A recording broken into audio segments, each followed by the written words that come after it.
Hello and welcome to episode 101 of the Recognized Authority podcast.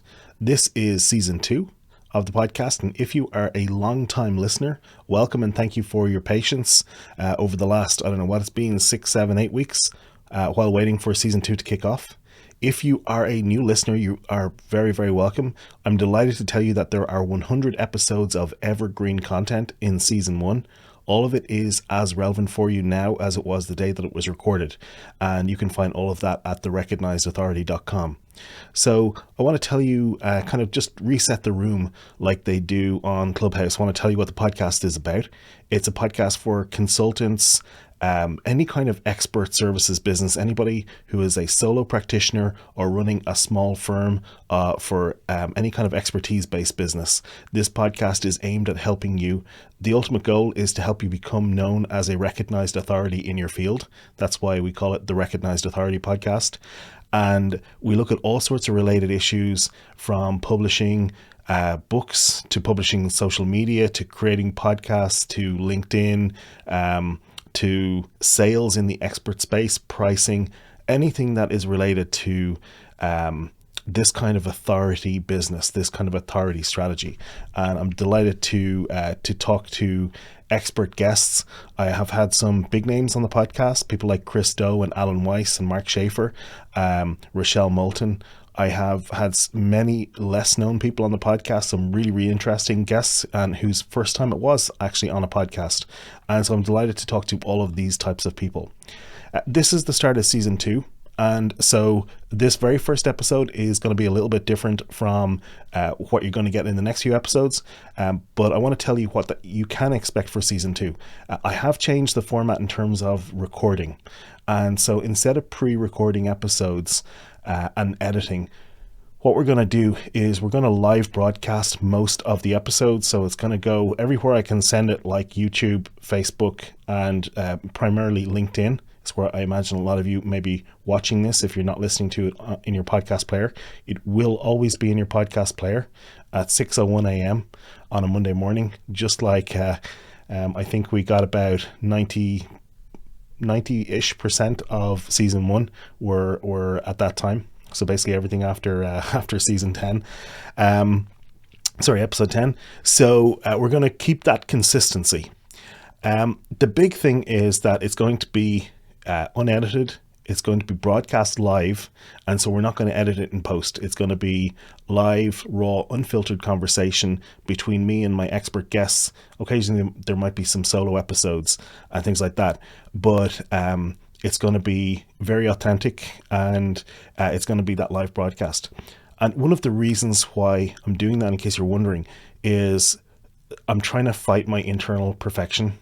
And I have a problem in that I have all of this video footage from season 1, and I didn't put that out because we recorded the audio, but we recorded video as well, but we did not edit the video. We just edited the audio. And I have this kind of tension internally where I don't want to put that stuff out because I feel like it's not perfect. And so I'm trying to fight that tension that is forcing me not to put stuff out. And I'm trying to just push my own internal boundaries or my own internal barriers a little bit. And so that's why I'm doing these live broadcasts and unedited is to push that. So, if I cough or if we make a mistake, if we say the wrong word, you're going to hear everything. You're going to get it exactly as unfiltered as it was when we recorded it and broadcast it. I hope you appreciate that and that you understand why we're doing that. And I hope you like the authenticity of that. So some of it may be, feel like it's behind the scenes because of that. So that's what season 2 is going to be like. The episode length is going to be unchanged. It's going to be around 45 minutes or so. I know that some of my episodes have gone as long as an hour, and maybe even the longest ones as long as an hour and 5 minutes. For the most part, we're going to be live broadcasting, and I haven't figured out the schedule for the live broadcast, but obviously the live broadcasts are going to happen before it comes out on the podcast feed. You can continue to listen to it on the podcast feed in your podcast player. Absolutely. It'll always be there if you want to listen to the audio. But you should also be able to find it in places like YouTube and LinkedIn as well. So let me see. I've got a couple of kind of news items or things I want to let you know about. Many of you know that towards the end of last year, I was writing a book, and I'm delighted to announce that it has now been published. If you're watching this on video, you can probably see I'm holding it up here. This is the hard copy, and it's called 33 Ways Not to Screw Up Your Business Podcast. And I'm really happy with how it's turned out, how the print turned out. The hardcover in particular is amazing. It is available now on Amazon, and it's available in Kindle. It's available in paperback and in hardback. And it's available on all of the Amazon sites. Some of the Amazon sites are still, even though it went up there officially 30 days ago, or some of the Amazon sites still are making it hard to get the paperback version in particular. I will be ordering a batch of them to sell myself off my own website, just to make it quicker for people to get their hands on a copy if they do want a hard copy. And the Kindle version obviously is available immediately. So so that's the book. And so the book is called 33 Ways Not to Screw Up Your Business Podcast. The foreword is by Rochelle Moulton. I'm really honored to have her write the foreword for the book. And she did an amazing job with that. The book itself, I want to tell you a little bit more about that in a few minutes. But I want to just tell you about some other podcasts that you might be interested in that I've been working on. So the first of those is the Specialization Podcast, which is a podcast that has been available for quite some time now. And it is a fixed length mini audio course, effectively, on niching down an expert business. So if you have an expertise-based business and you feel you're still too broad, maybe a little bit too generalist, and you want to niche down, go check out the Specialization Podcast. And that's at specializationpodcast.com, and you can find it in the show notes for this as well. So that is still there. It's got about, I think at this point, it's got maybe 9 episodes, something like that. Every so often I'll add another episode on there, but it's not something that's updated frequently. It's basically just something there for you to go and kind of listen through if you want to learn more about specializing and niching down, which I think is a really crucial topic. And I've talked many times, and pretty much every expert who I've had on the podcast agrees with me that specialization is key to success in this kind of field.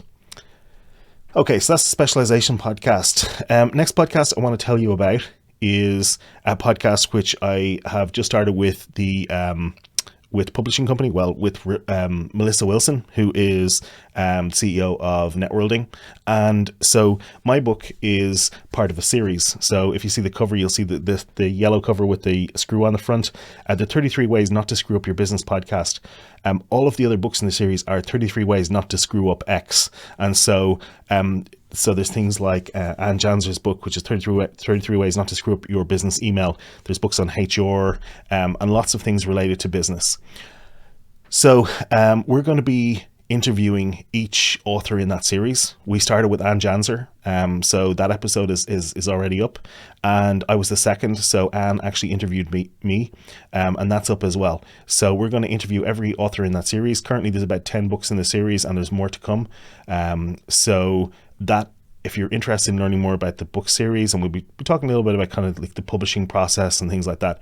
So that's available. The podcast, you can find it at 33waysseries.com.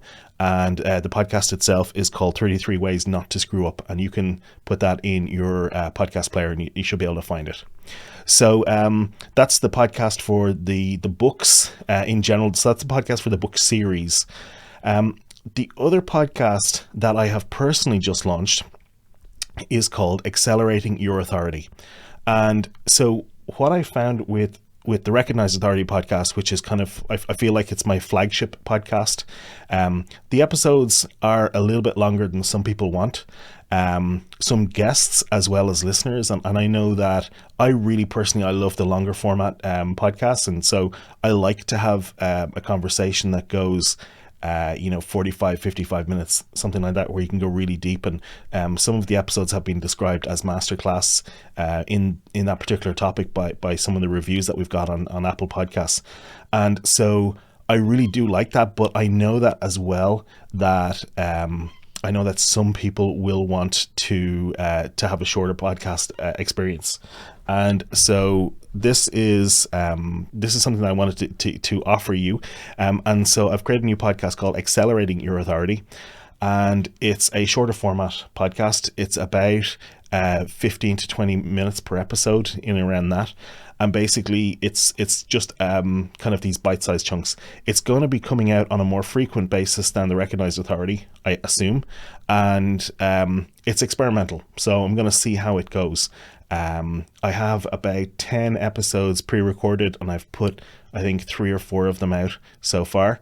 It's not going to be coming out on a regular basis, as in I don't have a publishing schedule for it right now. I will at some point. I'm sure I'll fall into a rhythm with that, but at the moment it's just going to go up when I have it. But if you are interested in checking out some other conversations with experts in this kind of area, it's called Accelerating Your Authority, and you can actually find it on all of the podcasts that I'm involved in. You can find all of those if you go to therecognizedauthority.com. So that is that's kind of the roundup of the podcast. This is the flagship podcast, obviously, the Recognized Authority. The Specialization podcast is always there as a kind of like an audio course for anybody who's interested in listening to that. The 33 Ways Not to Screw Up podcast is it's going to be like, it's not going to be a frequent podcast. It's not going to be a regular one. There's going to be, I'm guessing, 10, 12 episodes this year. So maybe like one a month, or actually it'll probably be weighted towards them coming out earlier. So there'll probably be 10 or 12 of those in the next 2 months. And then we'll be adding that every so often as a new author comes in on the series. And then there's the Accelerating Your Authority podcast. And so what I'm going to do after, towards the end of this episode, what I'm going to do is I'm going to actually play you an episode. I'm going to bolt it on to this and play you an episode of Accelerating Your Authority as a taster to let you hear what that's about. So that's what I'm going to do. But before that, what I want to do is I just want to give you as kind of like a sneak preview at the book, 33 Ways Not to Screw Up Your Business podcast. So what I wanted to do was actually read a little bit of the book for you and just give you a bit of a taster. So I'm going to be recording this book as an audiobook as well. So this will give me a little bit of practice at the reading. But if you're interested in learning more about the book and what it's about, I'm going to give you a taster of that. And if you're not interested in that, if you just want to get straight to the interview, if you skip on a bit in your podcast player, you'll get on to the interview, which is one of the first episodes of Accelerating Your Authority. Okay, so 33 Ways Not to Screw Up Your Business podcast. So what I'm going to do is I'm just going to give you a taster by reading some of the introduction, and then I'll actually go through some of the tips with you as well. So I wrote this book because I'm passionate about helping business owners like you to share your expertise and advice, because one of the most valuable long-term investments that you can make in your business is to build your authority and your credibility. One of my guests on the podcast is Chris Do, who's an Emmy award-winning designer and founder of The Future. And in episode 69 of The Recognized Authority, he said, "Is there a benefit to sharing your work in teaching other people? If you don't share, write, and produce content, how else will people discover you?" And I think that is the crux of the matter. There is only one route to authority: demonstrating your expertise in public in some way. And traditionally, that meant you had to write a book and find a publisher willing to write it and to print it. But now, more recently, we've seen blogging, video, and podcasting spring up as viable and maybe even superior alternatives. All of these formats and channels have their pros and cons for you, the creator, and for your audience who consume your content. As a channel, podcasting has some major differences built in that makes it advantageous for us, notably the speed, consistency, engagement, and relationships. So in terms of speed, it's one of the quickest ways to start creating content. You could start planning your podcast today and realistically have your first episode live in 24 to 48 hours. Now, I would not recommend rushing it to that extent, but it can be done. And even if it takes you weeks to prepare, record, and launch your podcast, that still compares favorably with other options like writing a book, for example. It's also much quicker to create the actual content. If I asked you to write 100 to 1,000 words about a topic, how long would that take?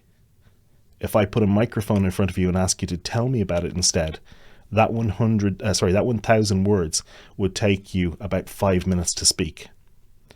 And then there's consistency. Most podcasts have a regular release schedule, which means that your audience engages with your thinking on a consistent basis. And many will even make your podcast part of their weekly routine. So from your perspective as a creator, the regular release schedule allows you to create a routine as well, and it allows you to build a workflow that fits your schedule. In terms of engagement, podcasts allow your audience to consume your thinking without having to look at a screen. They can listen while doing other things like driving and exercising and gardening or doing chores. And your podcast is not competing for attention with 50 open browser tabs. And then in terms of relationships, I'm going to give you the backstory to the creation of this book to demonstrate. So I have a podcast, of course, which is called The Recognized Authority. And last year I interviewed Anne Janzer, who is an author. And after the interview, we chatted in the post show. And Anne says, "You should interview my publisher, Melissa Wilson. She'd be a fantastic guest." And so I reached out to Melissa and invited her on the show, and she was a fantastic guest. And after the interview, we chatted in the post show. You're seeing a pattern, right? And she said, "Alastair, would you be interested in writing a book for the 33 Ways series?"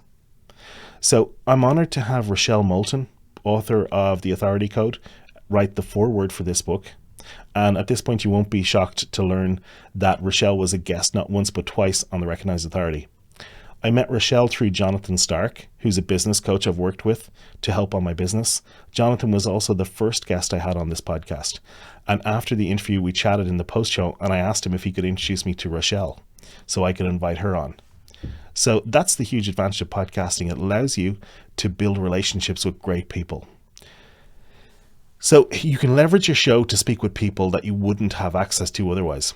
For example, I've spoken with Alan Weiss, Carol Cox, Chris Doe, Monique Mills, and Marcus Sheridan. They're all renowned authorities in their field, and it's having the platform of my podcast that allowed me to speak with them and build these great relationships. Podcasting is incredibly valuable, but can also be tricky. There's 100 different decisions to make, some minor with minimal impact and others major.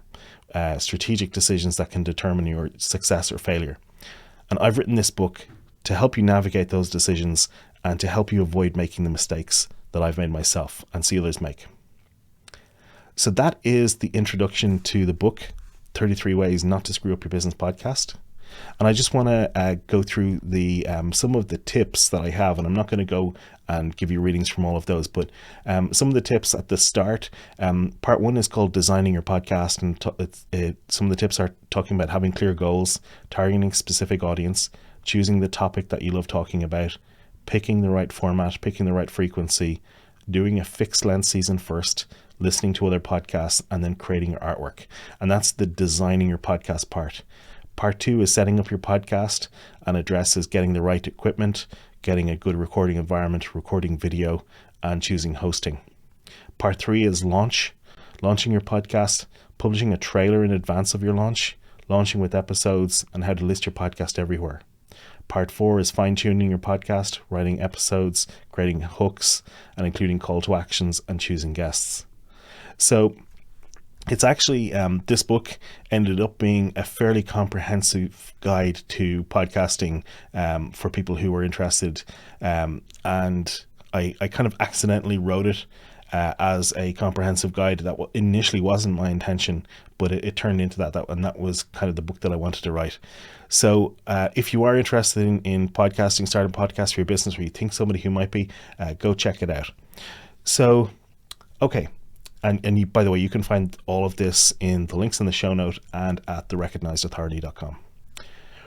The final thing that I want to do in this episode is I want to give you a sneak preview of the Accelerating Your Authority podcast. So what I'm going to do now is I'm going to play you an episode to give you a taster. I haven't picked which one yet, so that's how authentic this is. I'm going to go check out. I'm going to pick a kind of a nice teaser for you to give you an example of what that's like. And this will run about 20 minutes. And thank you for listening. And I will see you in the next episode of The Recognized Authority at 6:01 next Monday. And check out my social media. Follow me on LinkedIn and you will see updates for when we're actually going to be recording and broadcasting live, because I will be broadcasting live the interviews on there, and so you can get early access to the episodes if you check that out. Thanks for listening, and here is the Accelerating Your Authority podcast.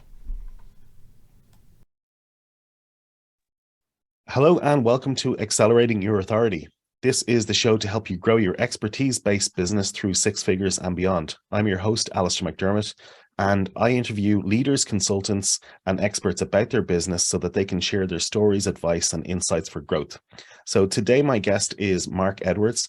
Mark is the CEO of BossEquity. He's a co-founder of Outsmart, and he has over 19 years of thrilling and sometimes backbreaking years, and I really resonate with that one, Mark. Mark has been personally involved in over 120 software tech acquisitions, which is a huge number.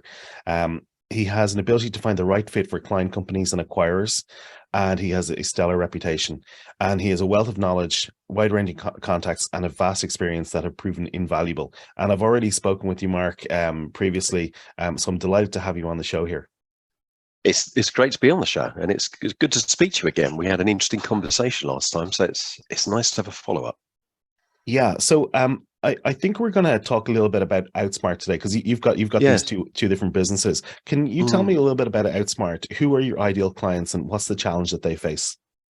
So I specialize very in a niche area, but it's quite a big niche, which is for software development companies. So companies that are out there creating software solutions of whatever form.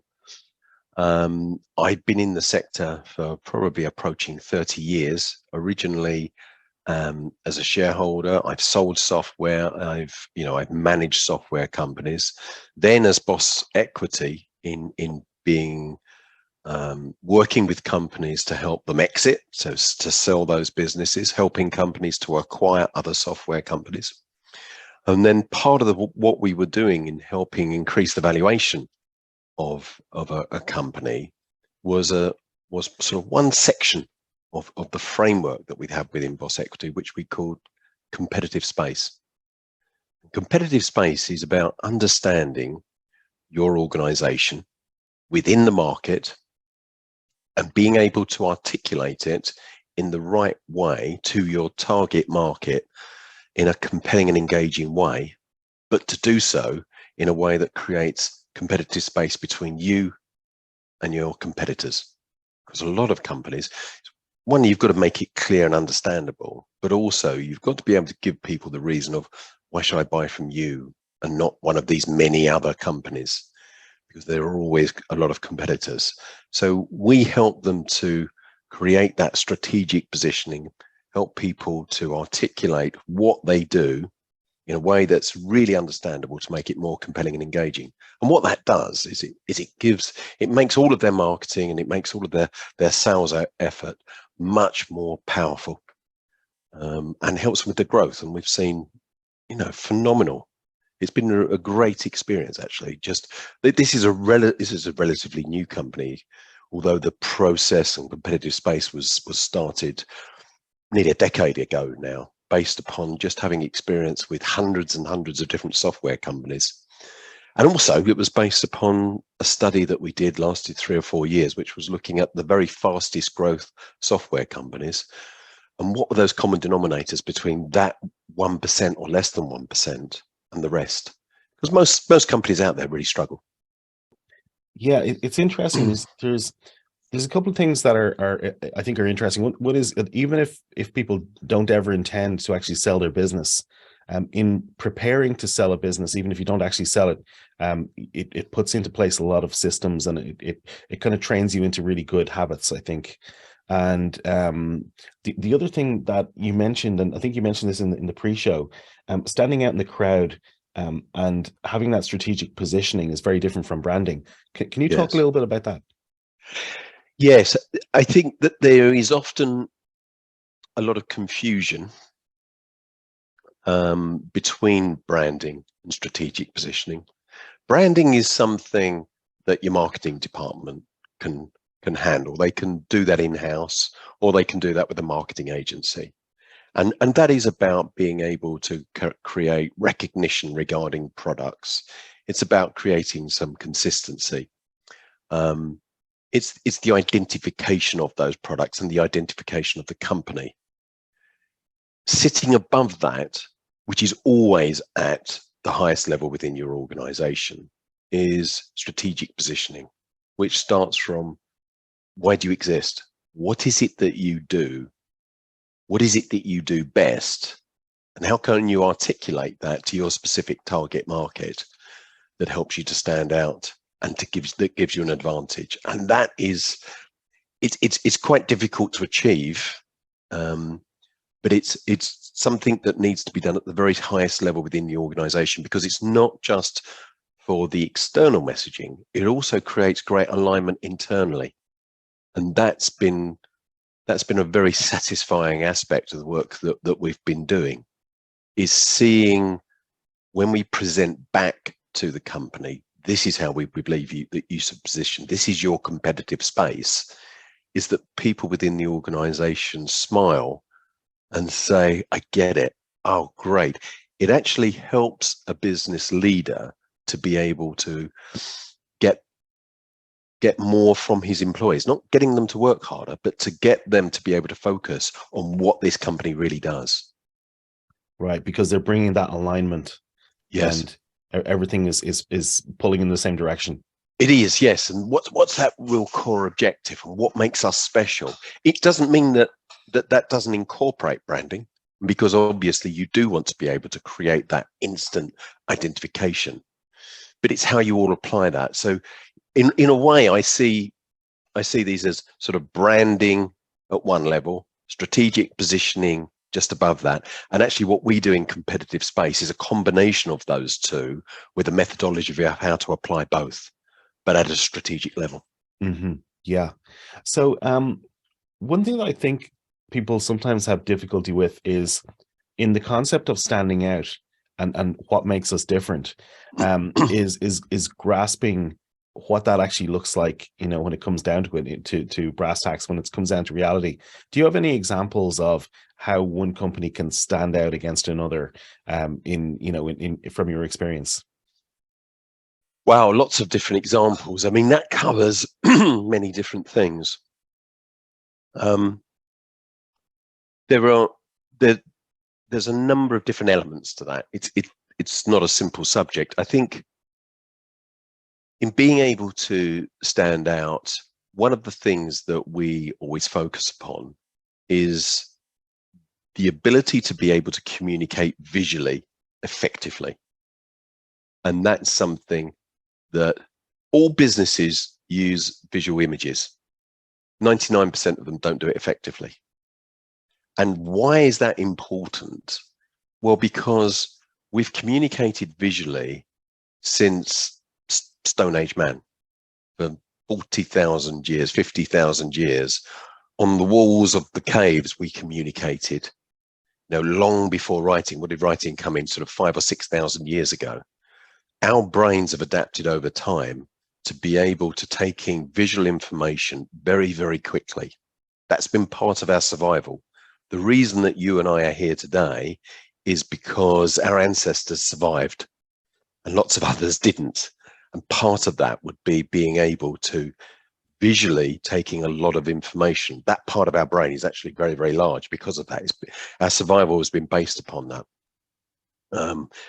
If you have a visual image that communicates, it will communicate to somebody 60,000 times faster than words will.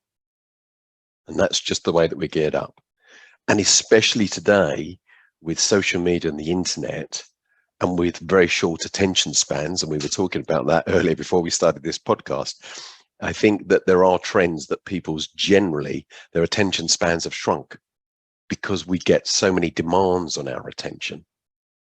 It's visual communication from the perspective of business in B2B awareness has become even more important. So all companies use images, and they use them to sort of prettify the page or the catalog or whatever, but they don't do it effectively. So that's one aspect of that.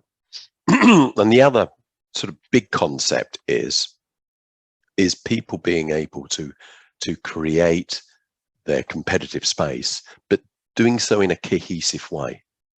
doing so in a way that makes it memorable and it sticks in the mind of your target market.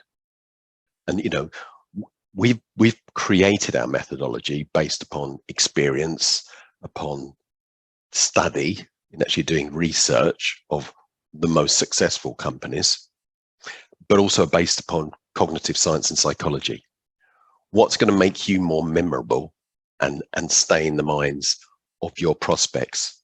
And that's a really big aspect, which is, if you think, for instance, just on PowerPoint presentations, I don't know how many PowerPoint presentations you've seen in your life. I've probably seen literally thousands. And I would say the vast majority, I've forgotten 95% of it. Sometimes I've forgotten it before it goes out the room. One is it doesn't communicate in the first place, but people think that it does because they understand it. And secondly, it's not done in a way that actually aids that transfer of information. And thirdly, I think, and this is a big aspect, is it lacks creativity. And that's important because our brains are designed to pay attention to things that are new. And that's part of our built-in survival mechanism that goes back thousands and thousands of years. And when you have cliches, whether it's words or whether it's visual imagery, we tend to just skip them because we have to do that. That's part of how we keep sane, is if you took attention to every bit of inward piece of information, that could be sound, touch, sight, whatever, you would go crazy. So your brain is filtering information, and it will filter out the things that we've seen before. So it's a complicated answer maybe, but it's a big question that you ask there, is how do you do that? Being memorable, being understood, being able to get people's attention. These are all sort of core aspects. And we've got a sort of a methodology of how we create that competitive space, but then also the competitive space methodology also includes how does a client take that and implement it, which is something that we've always felt has been forgotten. Yeah, sorry, that was a long answer. That was very, very interesting. Yeah. And it fascinates me just how detailed you go into the kind of the inner workings of the brain and thinking about, the psychology of that and how the brain is actually working to process this. Now, I know that you also have a background in photography. You're big into photography, and so Yes. I'm sure that comes into it as well. It does. You think about the visuals a huge amount. Yeah, I mean, just to say on that point, because it's a well observed point, is that the outsmart is a fantastic, well engineered accident. Mm. And it was a combination. It's a combination of my skills, being in the software sector as a photographer. I studied psychology, and my co-founder, who's Neil Cumming, who studied cognitive science, graphic design, and about communicating very complex ideas to people who have no idea about a particular subject, doing it for some really big companies. And we just happened to meet by coincidence and started to share ideas. And I explained about competitive space that I'd created for BossEquity, and how that added so much value to the companies we worked with, that we said, there's really something of value here. Combining our skills, which are very complementary, we could make something, we believe, that is world beating. Fascinating. So if somebody's listening to this and is interested in taking the concept that you've spoken about there and actually working them into their own business and making it work for them, do you have any tips or advice for somebody who wants to actually go about and implement that?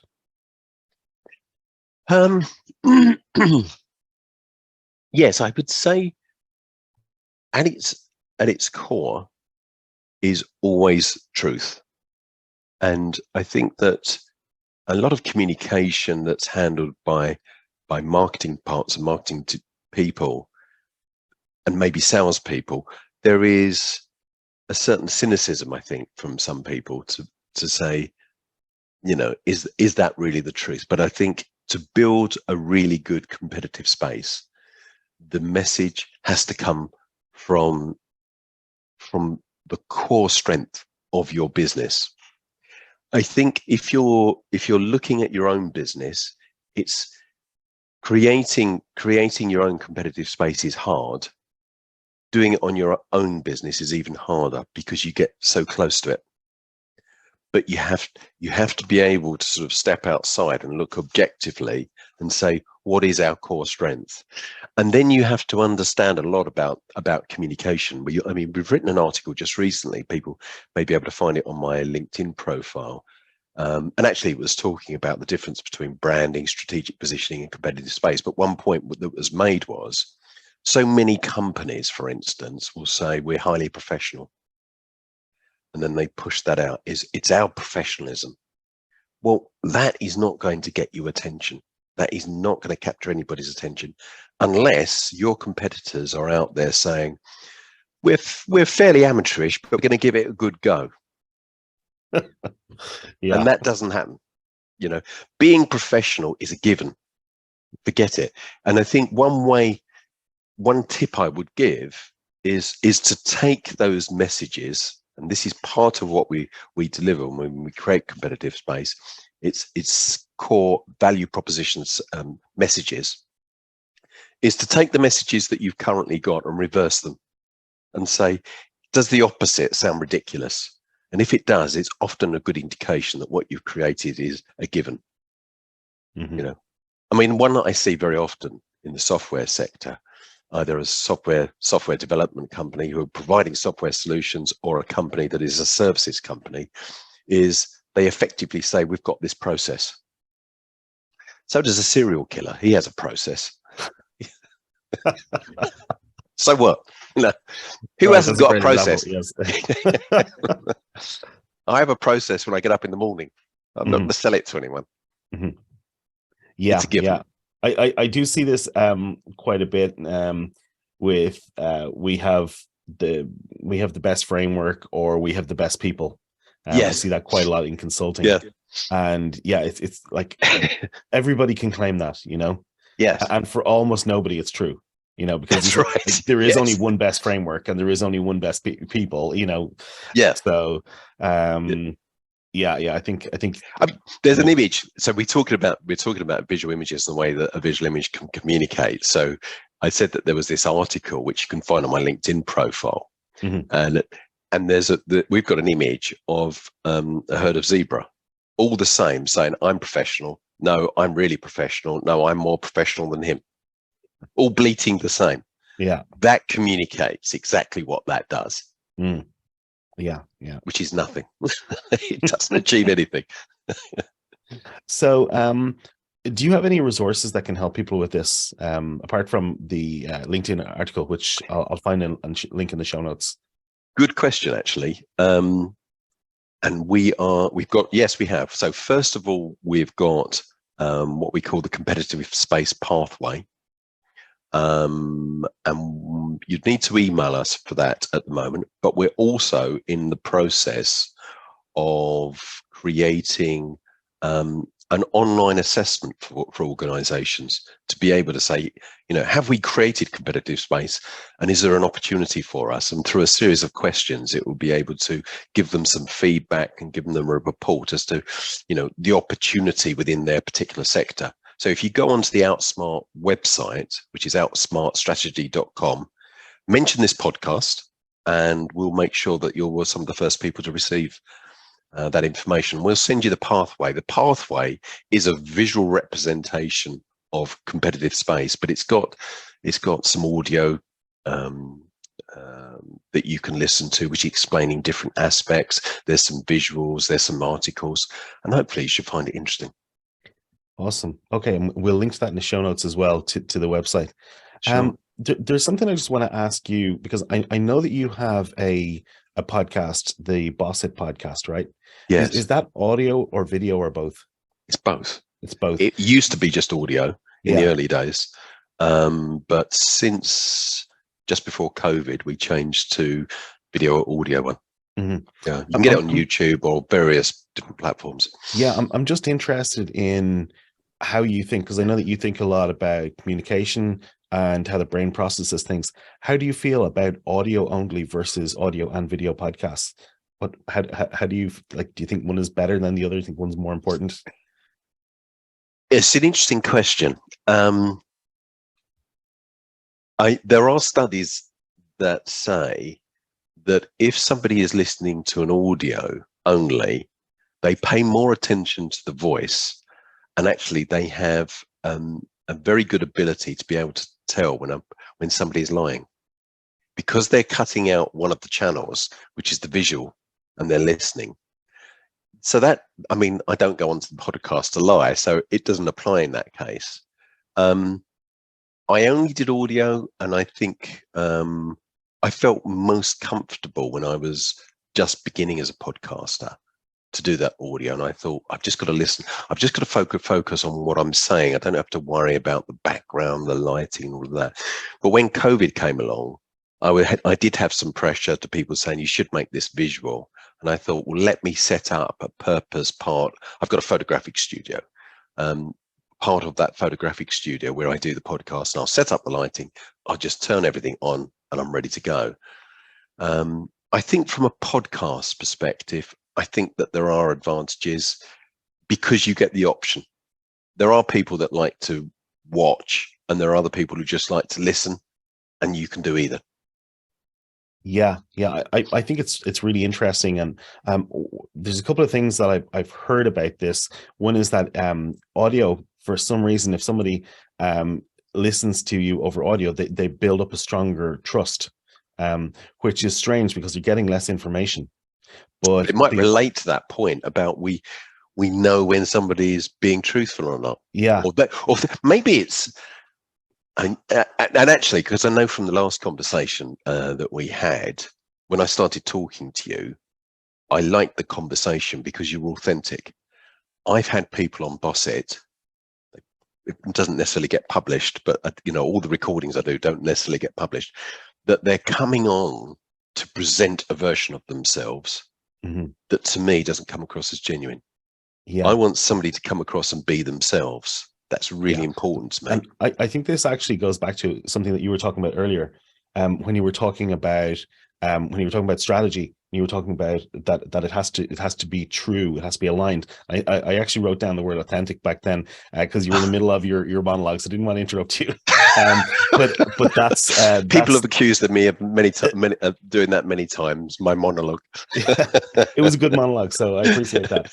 But yeah, I think authentic is the key word there. Is that people can tell when you're being authentic. So I find this just as a podcaster, as somebody producing content, as somebody who listens to podcasts, I find it really interesting how people consume them. We're here on my short form podcast, which is going to be a long short form episode. But that's why, because I want to have some episodes that are self-contained, that are for people who want those shorter snippets, and then other people want the longer, more conversational ones. So it's really interesting how people process these things. I think the point that you make about when it's audio, that you build up greater trust, and maybe that relates back to that point, is that people are saying, I can tell this guy's being authentic. We are more attuned to being able to spot that. That's an interesting point. I've not really thought of it, but it's quite likely. So I do have to move on because we're coming up on time. Is there a business book or resource that's been important for you, or that you'd recommend? The first book that comes to mind is The Power of Simplicity, which was published probably back in the 1980s. And I'm reaching a bit for it was the co-author who worked with Al Rees. Yeah, it's Jack Trout. Jack Trout, that's it. Yeah. I think that's a fantastic book. I've read many books. Years ago, when I spent a lot of time on the road, I used to have audio books as well. So many. So that one sticks in my mind. And I think that's worth reading. Yeah, he's also one of the co-authors. I think probably we're going to be talking about the book called Positioning. Yes, which is on my bookshelf here behind me. That's like a classic for anybody in marketing. Yeah, absolutely. What's the number one tip that you would give to somebody who wants to accelerate their authority? Be authentic. Be genuine. tell the truth when even that truth may not be exactly what your client wants to hear, and sometimes it may scare them away. I appreciate that on my podcasts, or maybe in my initial calls, when we go through that sort of initial getting to know each other stage, I may say things or may behave in a way that my client doesn't like, or my prospective client doesn't like, but I think that's fine too. I think whatever you do, be authentic, and don't become part of what I see now happens is that the internet echo, which is everyone consuming lots and lots of YouTube videos from experts, and it just becomes regurgitated information. I will listen to things, but I'll listen to something if I believe they've actually got that experience. When I see 20-year-olds talking about how to make a software company successful, I think, how many have you really done? How much could you possibly have done in that time? Or have you just consumed a lot of YouTube videos and tried to turn that into a course? And that goes on a lot. And the other thing is, don't trust anybody who wears a baseball cap on back to front, because actually it's an IQ knob, and the further it is twisted from around the front, the lower the IQ. I love it. I love it. Thank you so much, Mark, for coming on the show. Where can people find you if they want to learn more? Go to outsmartstrategy.com or find me on LinkedIn. That might be a bit harder because it's not an uncommon name, Mark Edwards. We'll have a link in the show notes. Yeah, that'd be great. But outsmartstrategy.com would be great.